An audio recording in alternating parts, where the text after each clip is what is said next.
안녕하십니까? 신선미 지휘자님 이후로 행복한 이야기를 드셨는데 유튜브에 다 저장되어 있습니다. 나중에 필요하시면 그 부분 띄우고 계속 이렇게 보여주시면서 상기시켜 주시면 될 것 같습니다. 오늘은 보고 믿으려 하지 말고 먼저 믿음으로 순종합시다라는 제목으로 말씀을 전하도록 하겠습니다. 작년에 이러한 사진이 이렇게 인터넷에 올라왔다고 합니다. 뭔 장면인지는 아시겠죠? 지금 그 큰 개 옆에 뭐가 하나 있어요? 장바구니가 있어요. 그래서 이 개가 장바구니 입에 물고 시장에 와서 개 발로 툭툭 치면 이제 그 주인이 장바구니 안에 이렇게 야채를 넣어줘서 이제 얘가 장을 보는 겁니다. 지금 얘 뭐 설정해서 찍은 것이 아니라 얘가 이렇게 다니는 거를 누가 이렇게 찍어서 이게 인터넷에 올렸다라고 해요. 물론 얘가 과일을 쫙 이렇게 야채를 보면서 이거 주세요 이거 이런 건 아니지만 또 뭐 지가 할 수 있는 것이 한계가 있기 때문에 바구니의 주인이 뭐 물품하고 돈하고 넣어주면 얘는 가서 주인 한번 툭툭 치고 그 다음에 그 야채 받고 뭐 상인이 알아서 거실러주고 이제 하고 돌아오는 거죠. 길들이기가 쉽진 않았겠죠, 그렇죠? 이렇게 훈련시키기가 분명히 쉽진 않아요. 또 모든 개가 다 이렇게 하지는 않습니다. 예. 여러분 성경에 이렇게 길들여져서 이렇게 말에 잘 순종하는 그러한 이야기가 성경에 있습니다. 이 엘리야에게 매일 아침과 저녁으로 떡과 고기 그 빵과 고기를 이렇게 뭐가 갖다 줬나요? 까마귀가 줬다고 그랬죠. 예, 오늘은 엘리야에 관한 이야기를 좀 같이 말씀을 좀 드리려고 하는데요. 열왕기상 17장 7절부터 16절까지에 있는 이 말씀을 좀 먼저 같이 보시겠습니다. 열왕기상 17장 7절부터 16절까지에 있는 말씀인데요. 홀수절을 제가 읽고 우리 성도님들께서 짝수절을 읽어 주시겠습니다. 열왕기상 17장 7절부터 16절까지 제가 7절을 읽도록 하겠습니다. 땅에 비가 내리지 아니하므로 얼마 후에 그 시내가 마르니라. 너는 일어나 시돈에 속한 사르밧으로 가서 거기 머물라. 내가 그곳 과부에게 명령하여 내게 음식을 주게 하였느니라.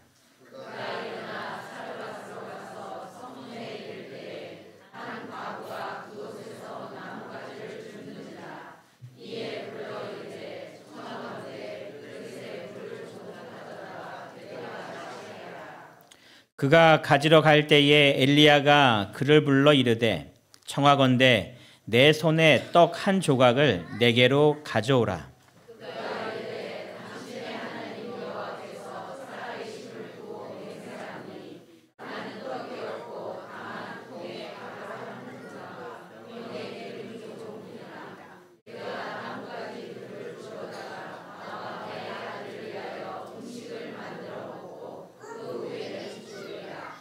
엘리야가 그에게 이르되 두려워하지 말고 가서 내 말대로 하려니와 먼저 그것으로 나를 위하여 작은 떡 한 개를 만들어 내게로 가져오고 그 후에 너와 내 아들을 위하여 만들라.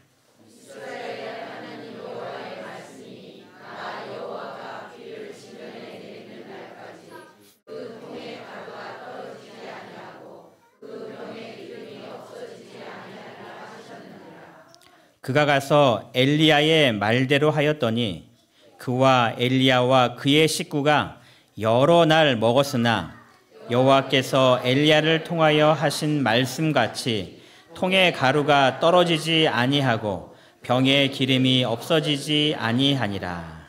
아멘. 북방 이스라엘의 우상 숭배에 너무 깊이 빠져버립니다. 그래서 하나님께서 엘리야를 통하여 하나님의 기별을 보내십니다. 이것은 그들을 심판하시겠다라는 기별 자체가 아니라 이 기별을 통하여서 그들을 돌이키시기 위한 기별로서 하나님의 음성이 이 엘리야를 통해서 전해집니다. 아방에게 가서 엘리야가 이렇게 말하죠. 내 말이 없으면 수년 동안 비도 이슬도 있지 아니하리라. 비가 멈추겠다라는 겁니다. 이슬이 내리지 않아서 이제 모든 것들이 다 황폐하게 되는 그런 어려운 일들이 있을 것이라고 선언하는 겁니다. 이 말 이후에 엘리야는 사라집니다. 그리고 아합과 이세벨은 이 엘리야를 죽이기 위해서 엘리야를 찾는데 찾아야 못 찾아요? 전혀 찾을 수가 없습니다. 엘리야가 어디로 이동했는가에 대해서 성경은 하나님께서 이렇게 말씀하셨습니다. 너는 여기서 떠나 동쪽으로 가서 요단 앞 그릿 시냇가에 숨고. 그래서 그릿 시냇가에 이 엘리야가 생활하고 있는 겁니다. 왜 아합이 이 엘리야를 찾지 못했을까요? 엘리야가 너무 꽁꽁 숨어 있었기 때문에 도무지 찾을 수 없어서 못 찾았을까요? 그 이유는 엘리야가 피난처를 어디에 두고 있기 때문이에요? 하나님께 두고 있기 때문에. 하나님의 말씀대로 하나님께 모든 것들을 맡기고 하나님의 뜻에 살고 있기 때문에 그 엘리야를 지금 하나님께서 보호해 주시는 겁니다. 그래서 이 엘리야를 도무지 찾지 못하는 겁니다. 그리고 하나님께서 엘리야가 그곳에서 어떻게 살아야 할지를 말씀하시면서 뭐라고 말씀하시는가? 내가 까마귀들에게 명령하여 거기서 너를 먹이게 하리라. 그래서 아침 저녁으로 까마귀들이 음식을 물고 날아오는 겁니다. 이 표현을 보면서 어떤 표현이 되게 재밌었냐면 내가 까마귀들에게 뭐 하셨대요? 명령하여. 까마귀에게 명령하여. 제가 이 표현을 보면서 야, 하나님께서 얼마나 훈련을 시키셨을까. 이게 훈련이 참 쉽지 않았을 텐데. 여러분 놀이동산 가시면 이렇게 새들 막 날아다니게 훈련하는 그거 아시잖아요. 그렇죠? 그게 뭐 하루 이틀 되겠습니까? 여러분 왜 성경이 이렇게 기록하기를 내가 까마귀들에게 명령하였다라고 표현했을까요? 이 표현은 이것 때문에 그렇습니다. 창세기 2장 1절에 보면은 천지와 만물이 다 이루어지니라라고 말씀하시면서 이 지구 창조가 하나님께서 계획하신 대로 잘 이루어졌음을 이야기합니다. 그때의 만물에 대해서 뭐라고 표현하고 있냐면 이 만이라는 것은 모든 것 전체를 이야기합니다. 그리고 물에 대해서 이야기할 때는 이것은 군대라는 표현을 사용하고 있습니다. 그래서 저희가 예전에 하나님의 이름을 이야기할 때 여호와 치바오트 하면서 이 하나님의 이름에 대해서 공부했었죠. 그 만군의 여호와라는 하나님의 이름이었습니다. 모든 군대의 총사령관이신 여호와 하나님이시다라고 이야기하죠. 여러분 왜 군대라고 표현했을까요? 하나님께서 이 땅의 모든 것들을 만드시고 이 땅에 있는 모든 것들을 뭐라고 부르셨냐면 군대라고 불렀습니다. 모든 짐승들이 다 하나님의 군대라는 겁니다. 또 심지어는 이 땅에 있는 바람과 이 모든 것들도 다 하나님의 군대다라고 이야기합니다. 왜 군대라고 표현했냐면 군에 가면 지휘자의 명령이 내려지면 지휘자의 명령을 받은 그 모든 군인들은 반드시 뭐해요? 순종하거든. 네. 앞에서 명령을 내리면 그 명령을 받은 그 군사들은 그 명령에 합당하게 그 행동을 취하게 됩니다. 마태복음 8장 26절에 예수님께서 제자들과 함께 이 바다를 거느시다가 큰 풍랑 때문에 제자들이 어려워하고 자신을 깨우자 예수님께서 이렇게 하셨습니다. 바람과 바다를 뭐 하셨어요? 꾸짖으시니 아주 잔잔하게 되었다. 이 장면을 보면서 제자들이 이렇게 이야기했습니다. 이가 어떠한 사람이기에 바람과 바다도 뭐예요? 순종하는 거. 하나님께서 까마귀에 명령하셨다라는 이야기는 지금 하나님은 군대의 장관이시고 이 까마귀는 뭐가 있는 거예요? 하나님의 군인인 겁니다. 그래서 이 하나님의 군대에게 하나님께서 명령하시는 겁니다. 아침과 저녁에 엘리야에게 뭐 갖다 주라고요? 빵과 고기를 네가 먹지 말고 그 물어다가 잘 전달해 주라고. 그 명령을 받은 까마귀들이 다 뭐 하는 겁니까? 순종하여 순번을 정해서 서로 날아가는 거죠. 나는 아침에 너는 저녁에. 하나님께서 이 모든 것들을 다 창조하시고 하나님의 뜻에 맞게 이 엘리야를 가장 안전하게 보호하시는 겁니다. 어느 누구도 찾을 수 없게 그를 안전하게 하실 뿐만 아니라 그에 필요한 모든 것들을 하나님께서 그에게 공급해 주시는 겁니다. 한참 동안 시간이 지난 다음에 열왕기상 17장 7절에 이렇게 기록합니다. 땅에 비가 내리지 아니하므로 얼마 후에 그 시내가 말라버렸다라고 이야기합니다. 시냇가에 물이 잘 흘러서 엘리야가 그곳에서 물을 마시면서 생활할 수 있었는데 오랜 시간이 지나 비가 내리지 아니하므로 그 시내가 다 말라버린 겁니다. 그래서 하나님께서 그에게 뭐라고 말씀하시냐면 그리 시내에서 떠나서 내가 내게 명령하는 그 시돈 지방 사르밧으로 가라라고 이렇게 명령하십니다. 그래서 이 말씀에 따라 이 엘리야는 이 시돈 지방으로 먼 여행을 하게 됩니다. 근데 이 말씀을 보면서 약간 좀 궁금한 게 생겼습니다. 여러분, 그곳에 지금 시내가 다 말랐습니다. 엘리야가 꼭 이동해야 했을까요? 어떻게 생각하십니까? 지금 시내가 다 말라서 물이 없습니다.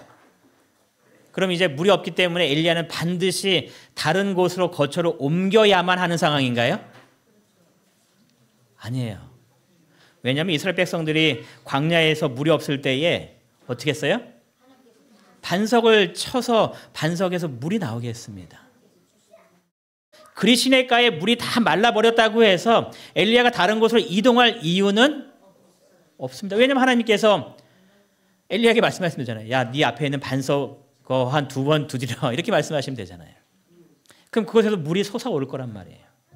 여러분, 엘리야에게 까마귀가 더 이상 날아갈 수 없으면 장소를 이동해야 될 때가 된 건가요? 아니요. 이스라엘 백성들이 이 광야 40년 동안 여행할 때에 새벽마다 하나님께서 뭐를 내려주셨어요? 만나를 주셔서 그들이 전혀 배고프지 않도록 하나님께서 그들을 다 인도하셨습니다. 물을 공급해 주시고 식량을 공급해 주시고. 그렇다면 엘리야가 이 그릿 시냇가를 떠나야 할 이유는 솔직히 없는 겁니다. 왜냐하면 하나님께서 뭐 시냇가 말랐다고 더 이상 엘리야에게 물을 공급해 주지 못하시겠습니까? 근데 하나님께서 그에게 이야기합니다. 시돈으로 가라고. 그것은 다른 목적이 있는 겁니다. 엘리야 자신만을 위한 것이 아니라 하나님께서 그를 그곳에 보내야 할 특별한 일이 있는 겁니다. 근데 여러분, 우리가 그냥 쭉 보면서 시돈, 그래 사르밧으로 가는구나 하고 그냥 사르밧으로 간다, 시돈으로 간다고 생각할 수 있지만 이 성경을 이 앞뒤를 잘 읽어보면 하나님께서 지금 무언가 엘리야에게 잘못된 명령을 하시는 것처럼 보입니다. 왜냐하면 열왕기상 16장 32절에 보니까 이렇게 기록이 돼요. 시돈 사람의 왕 엣바알의 딸 누구예요? 이세벨을 아합이 아내로 삼았다 이렇게 기록합니다. 시돈 지방에 대해서 기록하기를 성경에 말하기를 엣바알 왕이 다스리고 있는 지역이다라고 이야기하는 겁니다. 이 이세벨의 아버지는 이 지역의 왕이었습니다. 그러면서 엣바알이라고 해서 바알의 제사장으로서 왕이 제사장이었기 때문에 바알의 제사장으로서 그 지역을 다스리고 있었다라고 기록합니다. 그래서 이세벨도 이 아합과 결혼하기 위해서 올 때에 등에다 뭐를 메고 와요? 아합 그 신을 메고 오지 않습니까? 그래서 이스라엘 이 전체 지역을 바알 숭배 사상으로 빠뜨린 것이 바로 이 이세벨이었습니다. 그런데 하나님께서 야 이제 물이 없으니 다른 지방으로 가야겠다고 가라라고 말씀하신 곳이 지금 어디로 가라고 말씀하시는 거예요? 바알 숭배에 아주 가득한 곳인 시돈 지방으로 지금 가라고 말씀하시는 겁니다. 또 더군다나 그 시돈 지방은 이세벨의 아버지가 왕으로서 다스리고 있는 지역입니다. 도망치려면 자기를 잡으려고 하는 그런 곳에 도망치는 것이 아니라 자신을 잡을 수 없는 정말 먼 다른 곳으로 가야 하는데 오히려 그는 지금 사자고 호랑이 굴로 지금 들어가고 있는 거죠. 그리고 우상 숭배가 가득한 그 지역으로 가고 있는 겁니다.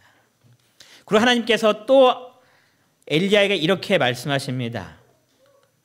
내가 그곳 부자에게 명령하여 내게 음식을 주게 하였느니라. 이렇게 성경이 기록되었다면 엘리야의 마음속에 그래도 부담은 좀 없었을 것 같아요.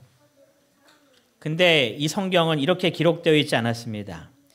17장 9절에 뭐라고 우리가 읽었냐면 내가 그곳 부자가 아닌 과부에게 명령하여 내게 음식을 주게 하였다라고 기록합니다. 우리가 다 아시는 대로 성경에 과부가 등장할 때 이 과부라는 표현은 아주 그 시대에 어려운 환경에 처해 있는 사람들을 일반적으로 표현할 때 과부라는 표현을 씁니다. 물론 실질적인 과부였지만 일반적인 경험을 통하여서 이 사람은 지금 보통 생각하면 경제적으로 어렵고 힘든 사람이라는 뜻입니다.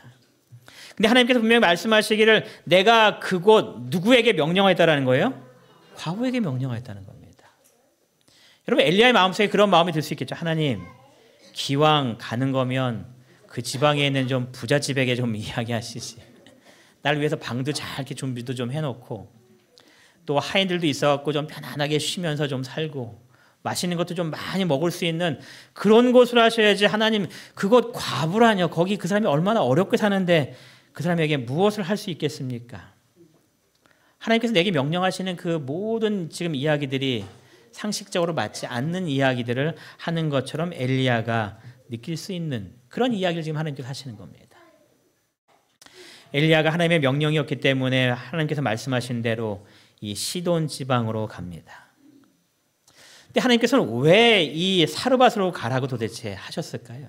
이 엘리야가 그것에 도착하면서 성경은 그 이유를 설명합니다. 아시는 대로 이 사르밧 이 성읍에 가까이 왔을 때에 한 여인을 만나게 되죠. 여인에 대해서 기록하기를 이 여인이 밥을 해먹기 위해서 나뭇가지를 줍고 있었다 이렇게 기록을 합니다. 그러니 이 여인이 얼마나 가난하고 정말 불쌍한 여인인지를 볼 수 있는 거죠. 여러분 이 집안의 모든 것이 가득하다면 이 땔감으로 쓰기 위해서 나무를 이렇게 주우러 다닐 필요성이 있겠습니까? 없겠습니까? 근데 이것을 주러 온 것을 보면 이 여자는 정말 가난하고 불쌍한 여인입니다.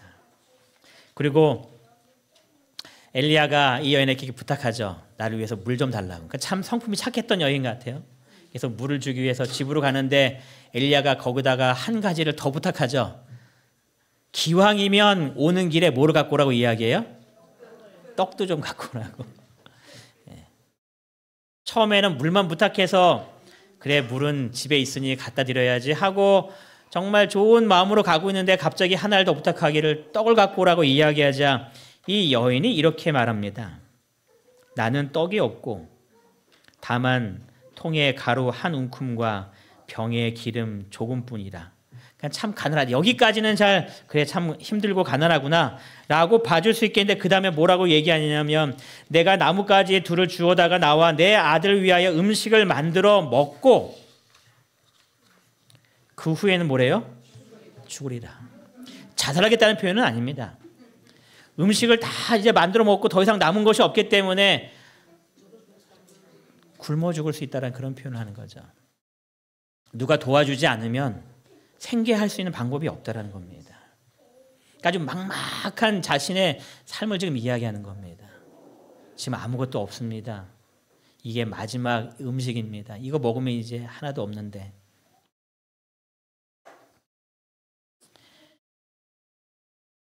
여러분 이러한 상황에 마주했다면 어떠한 생각이 들까요? 잘못 왔다 이런 생각이 들 것 같습니다. 하나님께서 가라고 해서 가긴 갔는데 야 이거 잘못 왔구나. 왜냐하면 기근으로 이 땅도 지금 어려운 상황입니다. 왜 하나님께서 이렇게 어려운 곳에 엘리야를 보내셨는가? 선지서에 보니까 이 여인에 대해서 이렇게 기록하고 있습니다.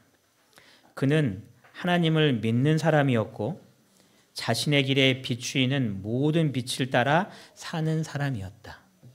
비록 우상 숭배가 가득한 이 시돈 지방에 살고 있는 이 여인이었지만 이 여인은 누구를 믿는 사람이라고 표현하는 거예요? 하나님을 믿고 있는 사람이었다는 겁니다. 여러분 이 여인이 기도했을까요? 뭐 성경에는 그런 기록이 없지만 분명히 기도했을 겁니다. 자신의 힘든 상황을 하나님 앞에 분명히 고백했을 겁니다. 하나님한테 도와달라고 간절히 기도했을 겁니다. 하나밖에 없는 이 아들을 살려달라고 이 여인이 날마다 아마 기도했을 겁니다. 여러분 이방인이기 때문에 하나님께서 이 여인의 기도를 안 들어주셨을까요? 그렇진 분명히 않았겠죠. 왜 하나님께서 엘리앗을 사르밧으로 가게 하셨을까요? 지금 누구를 만나기 위함이에요? 이 불쌍한 여인을 만나기 위함입니다. 하나님께 간절히 기도하고 있는 이 여인을 만나기 위해서 엘리야를 보내는 겁니다. 여러분, 하나님께서 보내실 때 그 타이밍이 너무나 정확한가요? 지금 음식이 딱 떨어지기 바로 직전에 엘리야가 그곳에 간 겁니다. 정말 이제 아무것도 없기 때문에 더 이상 살 수가 없겠다라고 고민할 수밖에 없는 그 아주 잘 맞는 타이밍에 엘리야가 지금 딱 간 겁니다. 너무 앞서가지도 않고 너무 뒤에 가지도 않고 정확한 타이밍에 그를 만나러 가시는 겁니다. 여러분, 예수님도 이렇게 말씀하셨죠.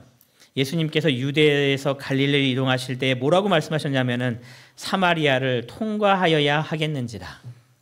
여러분, 이 표현이 그냥 유대에서 사마리아를 통과해서 갈릴리 가는 것은 그냥 일반적인 통로지 그것이 대단해라고 얘기할 수 있겠지만 유대인들은 랍비들은 사마리아로 지나가요, 안 지나가요? 안 지나간다는 겁니다. 멀지만 돌아서 가는 겁니다. 그런데 굳이 예수님께서 뭐라고 말씀하세요? 사마리아로 가겠다라고 말씀하시는 겁니다. 제자들의 마음속에 그 예수님의 이야기가 편하진 않습니다. 아무리 바쁘고 아무리 힘들어도 그곳은 안 갔으면 좋겠는데 하는 그 땅. 예수님께서 왜 굳이 사마리아로 가시겠다라고 고집 피우셨을까요? 그곳에 누구를 만나기 원하시는 거예요? 가장 불쌍한 한 여인을 만나기 위한 겁니다. 그 여인이 우물가로 나오는 시간도 예수님께서 알고 계셨던 거죠. 미리 만난 적은 없지만 예수님께서 신성의 능력으로 모든 것들을 알고 계신 겁니다. 그래서 그 우물가에 먼저 가셔서 그 여인을 기다리죠. 그리고 그 여인이 오자 여인과 대화를 통해서 그 여인의 마음속에 있는 모든 힘든 문제들을 풀어주시고 그 여인을 구해 주십니다. 여러분, 하나님께서 우리에게 이렇게 다가오신다는 겁니다. 그래서 엘리야를 통해 지금 뭐를 보여주신 거냐면 정말 하나님께 간절히 기도하고 있는 하나님의 그 백성의 기도를 하나님께서 결코 외면하지 않으신다는 겁니다. 나의 모든 형편을 주님께서 뭐 하신다고 말씀하세요? 아신다라고 말씀하시는 겁니다. 그래서 가장 정확한 타이밍에 내게 가장 필요함이 있을 때에 하나님께서 내게 다가오셔서 그 모든 필요들을 채워주시는 모습이 바로 엘리야를 통하여 이 사르밧 과부의 문제를 해결해 주시는 모습입니다. 시편 기자는 그래서 이렇게 이야기합니다. 한번 같이 읽겠습니다. 여호와여, 시작. 여호와여, 주께서 나를 살펴보셨으므로 나를 아시나이다. 주께서는 내가 앉고 일어섬을 아시고 멀리서도 나의 생각을 밝히 아시오며 주께서 나를 뭐 하시고 계신데요? 살펴보셨다라고 이야기합니다. 이 살펴보았다라는 표현을 찾아보니까 이렇게 기록하고 있어요. 당신이 나를 찾으셨다, 이렇게 표현합니다. 이 찾았다는 표현은 어떻게 되어 있냐면 또 그래 보니까 물줄기나 금속을 찾기 위하여 땅을 파거나 이렇게 뚫을 때에 쓰는 표현이라고 그래요. 그러니까 찾으려고 이렇게 막 이렇게 파헤치면서 나가는 겁니다. 그렇게 주님께서 나를 찾으셨다는 겁니다. 내게 무엇이 필요하고 내게 무엇이 부족한지, 내가 무엇 때문에 어려워하고 있는지 주님께서 모든 것들을 다 살펴보시고 다 알고 계신다는 겁니다. 멀리 계시지만 나의 모든 것들을 아셔서 나의 필요를 채우기 위해서 내게 다가오신다라고 분명히 말씀하고 있는 겁니다. 자신에게 부르짖는 하나님의 자녀들의 기도를 결코 외면하지 않으심을 꼭 기억하시기 바랍니다. 이 여인의 삶 속에 하루하루가 힘들고 어려운 삶이었지만 하나님께서는 그 여인이 가장 필요할 때 다가오시기 위하여 모든 것들을 준비하시고 엘리야를 보내신 것처럼 여러분의 삶 속에 필요한 모든 것들이 있을 때에 하나님께서 또 다른 엘리야를 통하여 나의 필요를 채우시라는 그 분명한 믿음으로 주님을 굳게 붙드시기를 간절히 바랍니다. 엘리야가 이 여인에게 뭐라고 얘기했냐면 이 떡을 가져오라고 이렇게 이야기합니다. 나에게 먼저 떡을 가져오고 그렇게 표현을 하죠. 이 여인이 분명히 뭐라고 이야기했냐면 먹고 그 후에는 죽을지 모릅니다라는 표현을 했습니다. 나에겐 더 이상 음식이 없기 때문에 이것이 마지막 음식입니다라고 그 이야기를 분명히 했습니다. 여러분이 만약에 이 이야기를 들었다면 어떻게 하셨을 것 같습니까? 지금 마지막 음식입니다. 내겐 더 이상 음식이 없습니다. 이것도 얼마 안 돼서 우리 둘이 나눠 먹기도 참 부족한데 배고프지만 마지막 음식이기에 이거 아들과 함께 좀 나눠 먹으려고 합니다. 여러분이 어떻게 하셨겠습니까? 주머니를 좀 뒤졌겠죠? 내게 돈이 좀 있나? 뭐 뒤적뒤적 하다가 돈 좀 있으면 아유 좀 맛있는 거 사 먹으라고 하면서 여러분이 아마 도움을 줬을지 모르죠. 지금 내가 도움을 받으러 왔는데 나보다 어떤 사람을 만난 거예요? 더 불쌍한 사람을 지금 만났잖아요. 오히려 내가 도와줘야 할 그런 입장의 한 여인을 지금 만난 겁니다. 그러면 정말 내가 가진 거 정말 털어서 다 주고 도와줘도 불쌍한 이 여인에게 엘리야가 뭐라고 얘기하냐면 그것으로 나를 위하여 떡을 만들라 이렇게 이야기합니다. 여러분 누가 지나가다가 옆에서 이 이야기를 들었다면 엘리야를 어떻게 바라봤을까요? 저 파렴치한 이렇게 표현했겠죠. 정말 이 여인 너무나 불쌍해 죽겠는데 그 여인의 가장 마지막 남은 귀한 음식을 지금 어떻게 하려고 하는 거예요? 지가 가져가려고 한단 말이에요. 옆에서 봤을 때 얼마나 이기적인 배려심도 없는 사람처럼 보였겠습니까? 여러분 지금 엘리야가 무리한 요구를 하고 있었을까요? 만약에 이 구절만 있었다고 하면 엘리야는 참 나쁜 인간입니다. 그런데 엘리야가 이렇게 이야기한 것은 여기에서 끝나지 않았기 때문입니다. 13절 끝에 보면은 이렇게 표현해요. 그 후에 너와 내 아들을 위하여 만들라라고 이야기합니다. 여러분 지금 음식이 요거밖에 없는데 이거 나 주고 라고 표현했단 말이에요. 그러면 남은 게 없는데 엘리야는 말하기를 그 후에 너와 내 아들을 위하여 만들라고 말씀하시면서 14절에 이렇게 이야기합니다. 이스라엘의 하나님 여호와의 말씀이 나 여호와가 비를 지면에 내리는 날까지 그 통의 가루가 어떻게 돼요? 떨어지지 아니하고 그 병의 기름이 없어지지 아니하리라. 이 약속이 있었기 때문에 엘리야가 지금 얘기하는 겁니다. 이 약속이 없었다면 엘리야가 그렇게 얘기할 수가 없는 상황입니다. 근데 엘리야가 나를 위하여 먼저 그 떡을 만들라고 할 수 있었던 이유는 하나님의 이 약속이 있었기 때문에 이 약속을 여인이 받아들이기를 지금 엘리야가 기다리고 있는 겁니다. 지금 엘리야가 아무것도 보여주지 않았습니다. 그런 상태에서 이렇게 얘기할 때에 한 사람이 이렇게 그림을 그렸어요. 이 사르밧 과부의 머릿속에 두 가지의 생각이 들 수 있다는 겁니다. 한 가지 생각, 빈통의 가루가 어떻게 또 생겨 하는 생각이죠. 이게 뭐 이루어질 수 있는 일이야? 말도 안 되는 소리 듣지 말고 어서 아들과 함께 가서 마지막 떡이라도 먹어. 이런 음성이 하나 있을 거고요. 또 다른 음성이 뭐가 있는 거예요? 하나님의 말씀에는 능력이 있어 말씀을 믿고 마지막 떡을 선지자에게 드려. 여러분도 두 가지 생각이 같이 들겠죠? 이거 줬다가 나 굶는 거 아니야? 그래도 먹고라도 좀 했으면 좋겠는데 또 한 가지 생각은 하나님의 말씀이니 분명히 이루어질 수 있을 거예요. 왜냐하면 이 여인은 하나님을 믿는 백성이었기 때문이죠. 그러면서 이러한 질문을 좀 던졌어요. 먼저 양식을 다 주고 음식을 만들려고 했으면 어땠을까? 예. 그럼 좋잖아요. 내 눈앞에 그냥 통에 막 갑자기 기름 막 이렇게 가루가 가득 차고 기름이 가득 찬 그거를 먼저 보여주면서 야 봤지? 하면서 이제 날 위해서 떡을 좀 만들어 와라고 얘기했다면 얼마나 따르기 쉬웠을까? 여러분의 삶 속에서도 이러한 기도를 하나님 앞에 드릴 때가 있지 않나요? 내 눈앞에 당장 보이지 않은 무언가를 자꾸 따라가는 것보다 내 눈앞에 뭔가 확실한 게 보여주면 하나님 정말 좋을 텐데 하는 그러한 신앙으로 주님을 바라볼 때가 있지는 않은가요? 지금 이 여인에게는 그런 것들을 하나도 보여주지 않았습니다. 단지 하나님의 약속만 이야기했습니다. 왜 이렇게 했는가?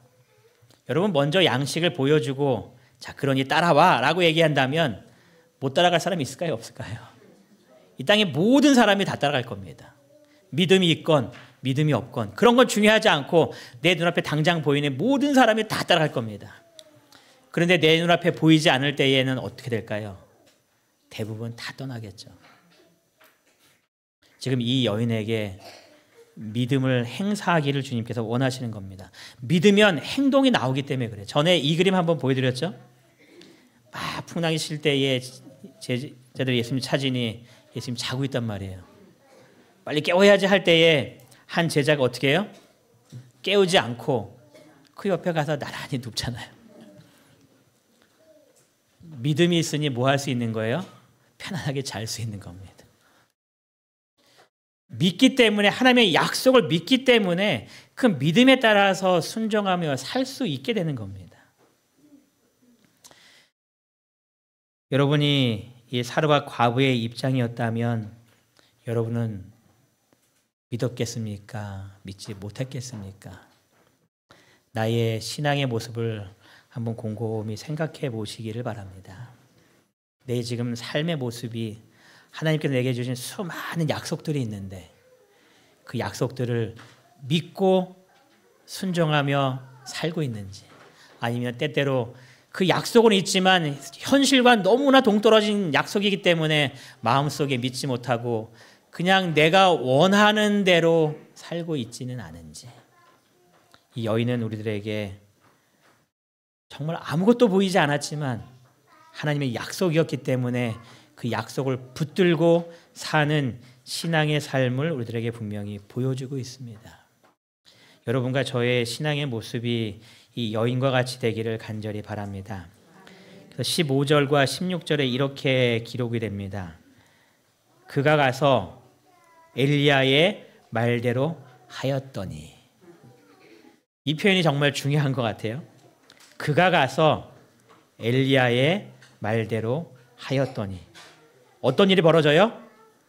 그와 엘리야와 그의 식구가 여러 날을 먹었으나, 오랫동안 먹었다는 겁니다. 여러분, 기근이 얼마 동안 있었는지에 대해서 기록하기를 3년 반이라고 이야기해요. 엘리야가 이 그리시네가에서 시돈 지방으로 온 것이 언제인지는 정확하게 모르겠지만 1년 이상 먹은 겁니다. 전혀 가루가, 기름이, 16절에 기록하죠. 여호와께서 엘리야를 통하여 하신 말씀같이 통의 가루가 떨어지지 아니하고 병의 기름이 없어지지 아니하는 채 계속 살아가는 겁니다. 여러분, 이런 거 경험하면 얼마나 기분이 좋을까요? 예수님께서 5,000명을 먹이실 때에 빵을 막 나눠주실 때에 아무리 빵을 뜯어서 나눠줘도, 생선을 나눠줘도 가득 차 있는 그 모습. 여러분, 그것이 5,000명만 있었기 때문에 거기서 멈췄지, 막 수십만 명, 수백만 명, 수천만 명이 됐다 할지라도 끊임없이 분명히 나왔을 겁니다. 그가 가서 엘리야의 말대로 하였더니. 이 표현은 엘리야의 말대로 순종했다는 표현이 아니라 16절의 표현에 의해서 그가 가서 여호와께서 엘리야를 통하여 하신 말씀대로 하였더니라는 표현입니다. 그래서 제가 이 표현을 보면서 조금 표현을 바꿨어요. 그가 가서라는 표현을, 글을 이문동교회 성도들이라는 표현을 좀 바꿨습니다. 그래서 이렇게 좀 우리 현실에 맞게끔, 만약에 지금 성경을 쓴다면 현실에 맞게끔 이렇게 좀 바꿔봤습니다. 이문동교회 성도들이 가서 하나님께서 담임 목사를 통하여 하신 말씀대로 하였더니. 여러분의 삶 속에 하나님께서 끊임없이 말씀하시는 것이 분명히 있습니다. 그 말씀대로 이 여인처럼 순종하게 되시기를 바랍니다. 한 분이 이런 글을 썼어요. 하나님께서 우리에게 이러한 순종하시는 일들을 요구하시는데 이렇게 글을 썼더라고요. 우리가 순종을 통하여 하나님을 알아가게 된다라고 얘기하면서 그래서 순종이 필요하다 이렇게 썼어요. 순종하는 것을 통하여서 하나님께서 어떠한 분이신지를 내 삶 속에 하나하나씩 더 많이 알아간다는 겁니다. 이 여인이 이 순종을 통하여서 하나님을 더 많이 알게 됐을까요? 자신의 삶 속에 모든 필요들을 채워줄 수 있는 능력의 하나님을 좀 더 알게 되었겠죠. 그래서 또 한 분 이렇게 기록합니다. 하나님께서 우리에게 전적인 믿음, 헌신을 요구하시는 이유는 받기 위해서가 아니라 우리에게 주시기 위해서이다. 우리에게 더 많은 것들을 주시기 위하여서 우리에게 무엇을 요구하신다는 거예요? 믿음과 헌신을 요구하신다는 겁니다. 우리가 약속의 말씀을 믿고 헌신하는 마음으로 따라갔을 때에 하나님께서 우리에게 더 많은 것들을 넉넉히 주시기 원하신다라는 겁니다. 이 여인처럼 가서 엘리야의 말대로 순종하는 그 삶의 경험을 우리 성도님 삶 속에서 매일매일 경험하셔서 듣는 대로 순종하심으로 하나님께서 우리에게 베푸시는 은혜가 얼마나 큰지를 더 많이 체험하시게 되는 우리 모든 성도님들 되시길 바라면서 말씀을 마치겠습니다.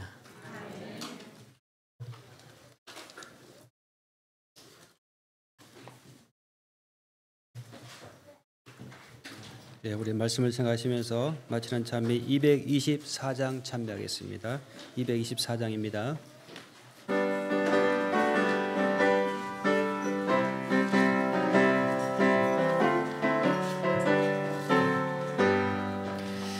내가 매일 기쁘게 순례길을 행하며 주의 팔이 나를 안보하며 내가 주의 큰 복을 받는 귀한 비결을 주의 성령 함께 함이라. 성령이 계시네 할렐루야 함께 계시네. 좁은 길을 걸으며 밤낮 기뻐하는 것 주의 성령 함께 함이라. 전에 죄에 빠져서 평안함을 얻을 때 예수 나를 위해 죽으심 듣고 그 발 아래 엎드려 귀신 평화 얻음은 주의 성령 함께 함이라. 성령이 계시네 할렐루야 함께 계시네. 좁은 길을 걸으며 밤낮 기뻐하는 것 주의 성령 함께 함이라. 나의 모든 염려를 주가 모두 아시니 나는 숲의 새와 같이 즐겁네. 주의 안에 내 영혼 크게 만족 얻음을 주의 성령 함께 함이라. 성령이 계시네 할렐루야 함께 계시네. 좁은 길을 걸으며 밤낮 기뻐하는 것 주의 성령 함께 함이라. 정욕과 쓸데없는 욕망은 오래전에 벌써 내어버렸네. 이젠 주의 가신 길 따라갈 수 있음은 주의 성령 함께 함이라. 성령이 계시네 할렐루야 함께 계시네. 좁은 길을 걸으며 밤낮 기뻐하는 것 주의 성령 함께 함이라. 저희를 사랑하신 하나님 아버지, 사르밧 과부가 우리들에게 보여준 이 모습처럼 주님께서 우리에게 하시는 말씀대로 순종하며 사는 삶을 살 수 있도록 축복하여 주시옵소서. 저희들 믿음이 부족하오니 지금 저희들에게 믿음을 더하여 주시어서 약속 붙들고 끝까지 전진하는 우리 모든 이문동교회 성도님 될 수 있도록 축복하여 주시기를 저희를 사랑하시는 예수님의 이름으로 간절히 기도드리옵나이다. 아멘.